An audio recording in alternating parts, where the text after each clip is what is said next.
The common room, or at least what appeared to be one, was fairly spacious, as was most of the Kirosha Raider. The bridge, the hallways, even the cabins offered significantly more room than one would expect from a gunship meant to only house 5 people permanently.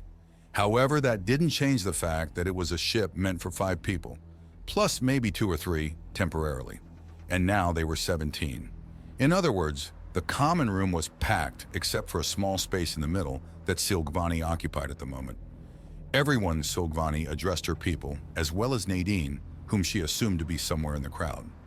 I know that our situation takes a heavy toll on you. So does it on me. But for all those who are waiting for us and those who gave their lives so we could now stand here, we have to make it home. It won't be long until we reach Homie. Please hang on at least until then. This ship is faster than the Star Treader, so we should be there in around 130 inbas. However, as you probably noticed, we are slightly stretching the capabilities of this ship's accommodations. Therefore, I want you to form groups that will make rotating sleeping cycles. Since we brought our supplies over, there shouldn't be any troubles regarding oxygen and water. We may have to skip 1 or 2 meals though, so keep that in mind in your planning. Gennat, do you think the ship will give you any troubles? No, Your Highness, the pilot answered. Everything is very similar to our ships. It is basically a slightly modified binary ship, except that I can't read the language on the monitors. But since everything is so similar, I can guess what they tell me. I see. Any idea where the similarities come from? Maybe they salvaged some of our ships they seized, reverse engineered it, and then thought it was better than what they had. Anyway, I'm not complaining. Though I advise against trying to land it, we should request a pickup once we reach Homie. Very well, then don't forget to message them as early as possible to avoid any misunderstandings. Since Iyari is no longer with us, I will take on the role of captain for the rest of the journey. A strange grumbling noise interrupted her. Confused, the princess looked around to see where it came from. A few Vanieri stepped aside, revealing Nadine. She was no longer wrapped in the royal cape, and instead wore a blanket from the medical bay. A hole had been cut in the middle through which she was sticking her head.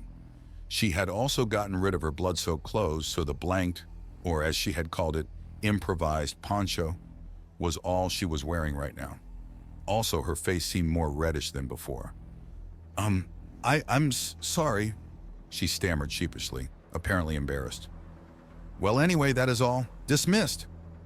As the crew started to spread out, the princess could see Gitai rushing to Nadine's side. What was that noise? How did you make it? Is everything all right? Yes, the alien girl tried to calm her down.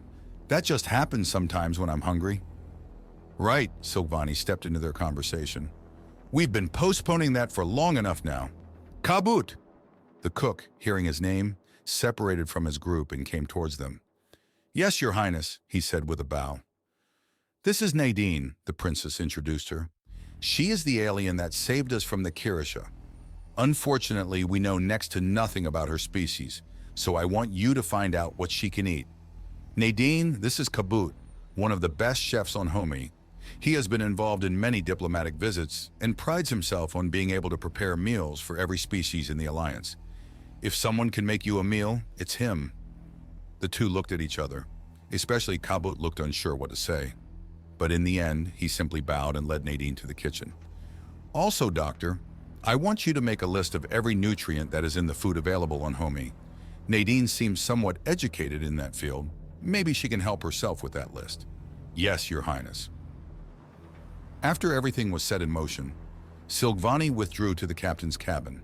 It might have been not the best first action after just declaring herself the new captain, but she was exhausted and doubted anyone would blame her. Plus, she planned on sharing the bed with Nadine since, well, someone had to. She knew for a fact none of her subjects would dare to share the bed of their princess, meaning this was the best way to avoid a massive waste of the scarce lodging space. And since Nadine was busy eating right now, it was best if she took her turn to sleep first.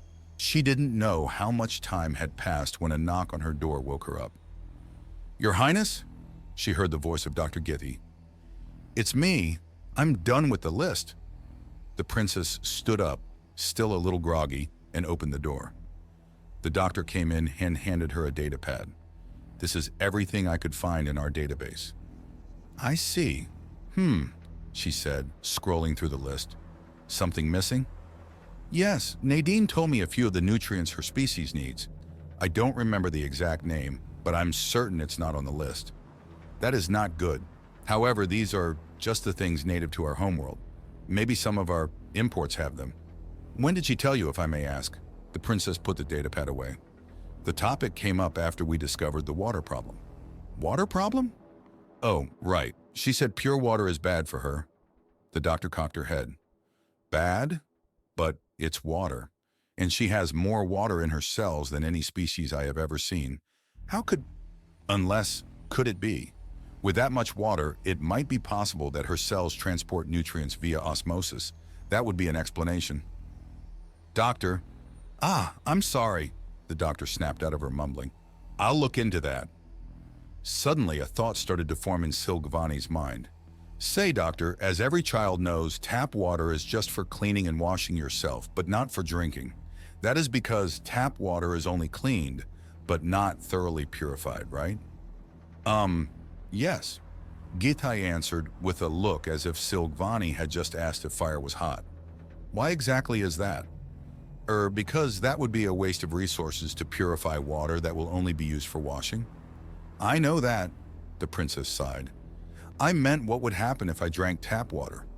Oh, well, first of all, tap water is saturated and therefore can't perform osmosis, so it won't detox you. And if you drink too much, you'll end up with calcium poisoning. Yes, the princess exclaimed, startling the doctor. Calcium, that is one of the things she said she needs. Are you sure she said calcium? Yes, now that I heard it again, I am sure. Why is it not on the nutrient list if we have that? Githe stared at her in disbelief. Because I did not consider harmful chemicals to be nutrients. Well, Nadine apparently does. Kabut poked his head in. You are awake. May I have a moment, Your Highness? Of course. Did you find something she can eat? Well, yes and no. I found something, but not among our supplies. It's something that the Kirosha left behind, and that I assumed to be some kind of meat. A carnivore? Gitai wondered. With those teeth and no claws? Yes, and one that eats an insane amount. How is that even possible with her size?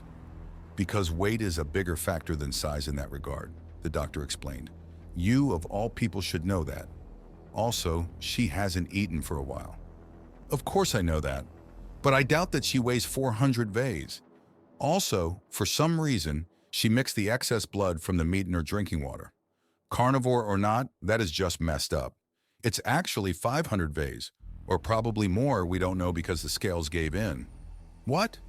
Before Kabut could voice his disbelief any further, another crew member appeared in the doorway. Am I interrupting something? No, the princess said, stepping forward. What is it? Well, the alien, she clogged the toilet.